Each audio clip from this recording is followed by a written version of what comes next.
तो hello guys, welcome back to my YouTube channel. तो एक बच्चे की फरमाइश पे आज एक SECC का शुगर इंजीनियरिंग का सर्टिफिकेट कोर्स का हम 2022 का ये एंट्रेंस एग्ज़ाम पेपर लेके आए हैं। ठीक है, और इसमें कुछ क्वेश्चंस ऐसे हैं जो कि न्यूमेरिकल टाइप में है और वो मैं क्वेश्चन ऑलरेडी सॉल्व करा चुका हूँ। आप अगर शुगर इंजीनियरिंग के पेपर भी देख लें, जितने भी SECC वाले वो शुगर इंजीनियरिंग का पेपर ज़रूर देख लें, उसमें एक दो क्वेश्चन रिपीटेड हैं और सेम ही मोस्टली क्वेश्चन आपके मिल जाएंगे। ठीक है, लेकिन एक वीडियो को ज़रूर लाइक करें। ठीक है, और नए हैं तो चैनल को सब्सक्राइब करें, क्योंकि आप एक लाइक करेंगे तो हमें अच्छा लगेगा। तो पहला क्वेश्चन शुरू कर। पहला क्वेश्चन कह रहा है which DC motor can not be started on no load. तो नो लोड पर कौन सा DC मोटर जो स्टार्ट नहीं होता है, वो आपका हो जाएगा answer option number 2। Series motor जो है वो आपका नो लोड पे स्टार्ट नहीं होता है। और दूसरा कह रहा है the direction of induce current in the rotor is so as to oppose the cause producing it as given by. तो ये वाला क्वेश्चन रिपीटेड है और ये वाला शुगर इंजीनियरिंग पे आपका पूछा गया है। ठीक है, तो इसका जो आंसर हो जाएगा सेकंड का आंसर हो जाएगा आपका सेकंड, मतलब लेंज लॉ कहता है। और तीसरा जो है 4 पोल 50 hertz induction motor running 14.7 RPM। What is क्या लिखा है, what is the slope value, मतलब स्लिप वैल्यू होगा। स्लोप यहाँ पे लिखा हुआ है, स्लिप वैल्यू मैंने क्वेश्चन करा रखा। स्लिप वैल्यू कैसे निकालते हैं, पोल कैसे निकालते हैं, ठीक है, फ्रीक्वेंसी कैसे निकालते हैं, इसका पूरा वीडियो है, आप देख लीजिए। आपका शुगर इंजीनियरिंग के में पूरा सोल्यूशन डाल रखा है। तो ये क्वेश्चन ज़रूर कीजिए, इस पे एक क्वेश्चन हमेशा ही आता है, एक दो दो क्वेश्चन भी आ सकते हैं। ठीक है, तो इस फॉर्मूले पे आप क्वेश्चन ज़रूर कीजिए। तो तीसरे का आंसर रहेगा आपका दूसरा रहेगा 0.02 स्लिप इसकी रहेगी। और चौथा कह रहा है for parallel operation of the transformer which statement is not correct. कौन सा स्टेटमेंट करेक्ट नहीं है, तो चौथे का आंसर रहेगा आपका दूसरा KVA rating should be equal. ठीक है, इसका ये इनकरेक्ट नॉट करेक्ट है। और पांचवा क्वेश्चन आगे देखिए, क्वेश्चन नंबर 5 क्या है, लाइक करते रहिए। ठीक है, the electrical power output of an alternator will be maximum if the power angle is equal to. तो पाँचवें का जो आंसर रहेगा वो आपका तीसरा रहेगा, 90 डिग्री है। ठीक है, और छठा एक क्वेश्चन दे रखा है। ठीक है, पॉइंट A और B आपके दे रखे हैं, तो इसका जो आंसर रहेगा A और बीच के जो प्रतिरोध होगा बीच में, तो इसका जो आंसर रहेगा छठे का पहला रहेगा। आप 5 ओम रहेगा। सोल्यूशन कर लीजिए, जल्दी जल्दी ख़त्म करते हैं।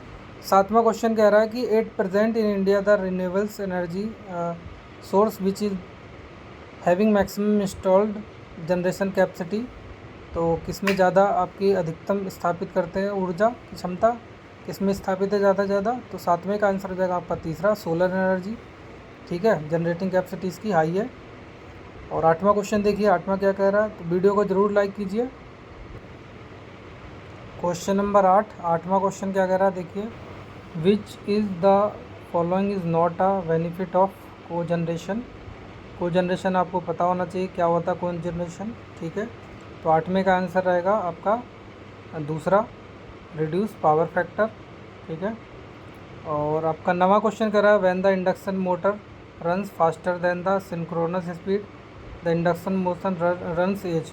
तो देखिए सिंक्रोनस स्पीड निकालने का, रोटर स्पीड निकालने का भी क्वेश्चन करा दिया है, वहाँ पे आप कर लीजिए, पेपर में जाके देख लीजिए शुगर इंजीनियरिंग के पेपर में। तो नवे का जो आंसर रहेगा वो आपका रहेगा दूसरा, मतलब इंडक्शन जनरेटर। ठीक है, अब क्वेश्चन नंबर देखिए, which statement is not correct about EHU and UHV power transmission. तो इसका 10वें का जो आंसर रहेगा वो आपका रहेगा दूसरा, मतलब पावर ट्रांसमिशन कॉस्ट इंक्रीज्ड। ठीक है, और इसके बाद 11वां कह रहा है कि which of the following method is used for changing power factor from leading to lagging. Leading current और लैगिंग करंट आप ज़रूर पढ़ लीजिए, पावर फैक्टर को ज़रूर पढ़ लीजिए, पावर फैक्टर क्या होता है क्वेश्चन उसके पढ़ लीजिए। और आप एक चीज़ और पढ़ लीजिए कि ट्रांसफार्मर के लॉसेस कौन कौन से होते हैं, उससे रिलेटेड क्वेश्चन आ सकता है, आता भी है। तो 11वां क्वेश्चन है, 11वें का जो आंसर रहेगा वो आपका रहेगा तीसरा, मतलब शंट रिएक्टर। और 12वां कह रहा है if the input to the prime mover of an alternator is kept constant but the excitation is change then the. तो इसका जो आंसर रहेगा 12वें का रहेगा आपका तीसरा आंसर। तीसरा मतलब है reactive component of the output are change, ठीक है। और इसके बाद में 13वां क्वेश्चन कह रहा है which of the following is used in thermal plant. Thermal plant में आपका कौन सी साइकिल यूज होती है। तो 13वें का आंसर हो जाएगा दूसरा, मतलब रैनकाइन साइकिल आपकी थर्मल प्लांट में यूज होती है। और 14वां क्वेश्चन कह रहा है according to the IS code the code colour of the earth wire is usually, ठीक है। अर्थिंग वायर जो होता है उसका कलर कोड क्या होता है। तो 14वें का जो आंसर रहेगा आपका दूसरा रहेगा, मतलब हरा कलर, ठीक है। अब आप 15वां क्वेश्चन देखिए। क्वेश्चन नंबर 15 कह रहा है the concept of B/F control of inverters driving induction motor results in, ठीक है। तो इसका जो आंसर रहेगा 15वें का आपका रहेगा पहला आंसर कांस्टेंट टॉर्क ऑपरेशन, ठीक है। अब 16वां कह रहा है thyristor can be protected from over voltage by using. तो क्या यूज करते हैं उसमें ओवर प्रोटेक्टिंग के लिए। तो 16वें का जो आंसर रहेगा वो आपका चौथा रहेगा, आपका हो गया सबर सर्किट, ठीक है। और 17वां कह रहा है what is the fraction of IGBT in AC drives. तो IGBT का फुल फॉर्म भी आप देख लीजिए और इस AC ड्राइव में क्या फंक्शन रहता है IGBT का। 17वें का जो ऑप्शन रहेगा वो आपका दूसरा रहेगा, ठीक है। Controls power delivered to the motor, ठीक है। 18वां कह रहा है which of the following circuit breaker has low reliability and more maintenance. तो जिसमें ज़्यादा मेंटेनेंस होती है और लो रिलायबल रहते हैं। तो 18वें का जो आंसर रहेगा वो चौथा रहेगा ऑयल सर्किट ब्रेकर। वीडियो को लाइक करते रहिए, ठीक है, लाइक ज़रूर करते रहिए, कमेंट भी करते रहिए अच्छी वीडियो लग रही है तो। अब नेक्स्ट क्वेश्चन कह रहा है अबूखोल्ड रिले इज यूज्ड फॉर। तो ये ट्रांसफार्मर का आपका क्वेश्चन है, ठीक है। ट्रांसफार्मर से मैंने कहा था क्वेश्चन आ सकता है।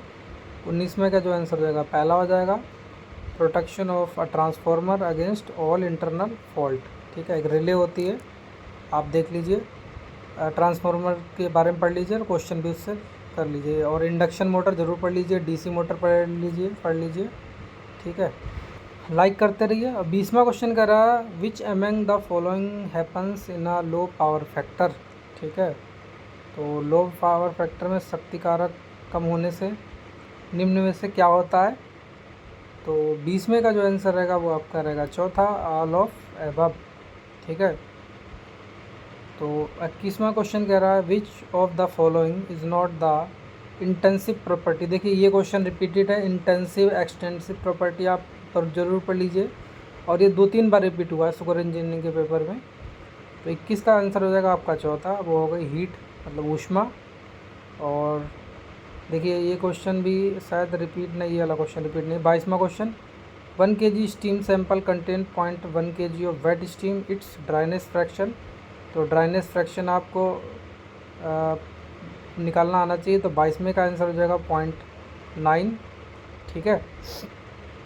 अब 23वां कह रहा है 1 micron is equal to 1 micron की वैल्यू जो होगी वो कितनी होगी। इसका आंसर हो जाएगा दूसरा 0.001 mm, ठीक है। 24वां कह रहा है the young modulus is also known as. तो ये भी क्वेश्चन रिपीटेड है। 24वें का आंसर हो जाएगा आपका तीसरा मॉडुलस ऑफ इलास्टिसिटी। कई बार इसके फार्मूले पूछे जा चुके हैं तो इसके फार्मूले भी आप लोग देख लीजिए, ठीक है। तो ये क्वेश्चन अच्छा क्वेश्चन है। अगला क्वेश्चन देखिए क्वेश्चन नंबर 25 क्या कह रहा है when a material is loaded within elastic limit the stress is proportional to. तो 25वें का जो आंसर रहेगा चौथा रहेगा स्ट्रेन, ठीक है। स्ट्रेस स्ट्रेन के बीच में कर्व रहता है इसलिए।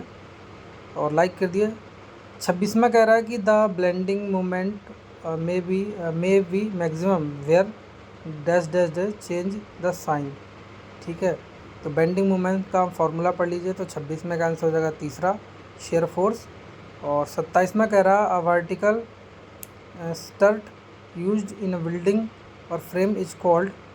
सीधा खंभा प्रयोग करते इमारत में फ्रेम किया जाता है क्या कहलाता है उसको हम 27वें को बोलते हैं आपका कॉलम, सीधे सीधे जो तो कॉलम होते हैं, ठीक है, सीधा खंबा।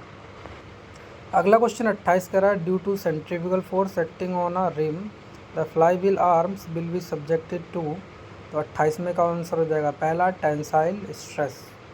और 29वां क्वेश्चन कह रहा है, when the helical compression stress spring is subjected to an axial compressive load the stress induce in the wire is. तो 29 में का आंसर हो जाएगा आपका वो तीसरा हो जाएगा, मतलब शेयर स्ट्रेस। और 30वां कह रहा है, when a helical spring is cut into half pieces then the stiffness of the resulting spring will be. तो 30वें का आंसर हो जाएगा आपका नंबर 2, मतलब डबल, ठीक है। और इसके बाद में 31वां कह रहा है, kinematic coefficient of viscosity is the ratio of absolute viscosity and. तो 31 में हो जाएगा तीसरा आपका मास डेंसिटी, ठीक है। और 32वां कह रहा है, notch is the device which is use to measuring the rate of dash dash dash a liquid through a small channel. तो नोच जो डिवाइस किस लिए यूज करते हैं। और 32वें का जो आंसर हो जाएगा आपका तीसरा हो जाएगा, फ्लो के लिए करते हैं। और 33वां कह रहा है, flow in a pipe will be turbulent when the Reynolds number is greater than. तो 33वें का जो आंसर हो जाएगा आपका तीसरा हो जाएगा, मतलब 4000। इसके आप एक तो डायमेंशनलेस जितनी भी आपके फार्मूले हैं उसके आप फार्मूले देख लीजिए, रेनॉल्ड्स नंबर और भी आपका होते हैं। और 34वां कह रहा है, the coefficient of a concentration is the ratio of contraction है, contraction is the ratio of actual discharge through an orifice and the. तो 34वें का जो आंसर रहेगा वो आपका चौथा रहेगा, थियोरेटिकल डिस्चार्ज। 35वां कह रहा है, pulley in a belt device act as. तो पुली है किस तरह काम करती है। तो 35वें का आंसर रहेगा आपका तीसरा, रोलिंग पेयर, ठीक है। और 36वां कह रहा है, Qing theory is used for. Qing theory किसके लिए यूज होती है। 36वें का हो जाएगा आपका चौथा, ऑल ऑफ दीज, ठीक है, इन्वेंट्री, ट्रैफिक और जॉब्स ऑफ शेड्यूलिंग। तो 36 हो गया। अब लास्ट पार्ट देखिए और वीडियो लाइक ज़रूर कर दीजिए। 37वां कह रहा है कि CPM इज़ द।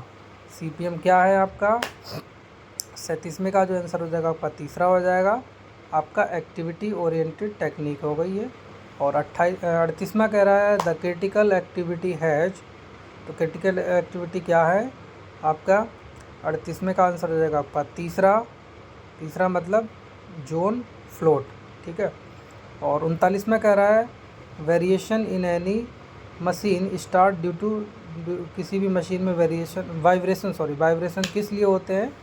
तो 39वें का जो आंसर हो जाएगा आपका वो आपका ऑल ऑफ दीज हो जाएगा, कि वाइब्रेशन आपके लूजनेस हो गए, अनबैलेंस हो गए, मिसअलाइनमेंट, तीनों तरीके से आपका वाइब्रेशन हो जाते हैं। अब 40वां लास्ट क्वेश्चन है, वीडियो को लाइक कर दीजिए अगर नहीं लाइक किया हुआ तो। CNC machine used to control motion of workpiece and tool with a program written in alphanumeric data. The program is directly feed in. Program को किस में फीड किया जाता है। तो 40वें का आंसर हो जाएगा दूसरा, कंप्यूटर विद कीबोर्ड, ठीक है। कीबोर्ड से आप कंप्यूटर में इसको फीड किया जाता है, ठीक है। अब लाइक कर दीजिए। तो एक अगर आप इंस्टाग्राम या फिर फेसबुक चलाते हैं तो एक इंस्टाग्राम पे भी चैनल है और फेसबुक पे भी चैनल बना रखा है, तो उसको फॉलो कर दीजिए, लिंक मैं डिस्क्रिप्शन में दे दूँगा।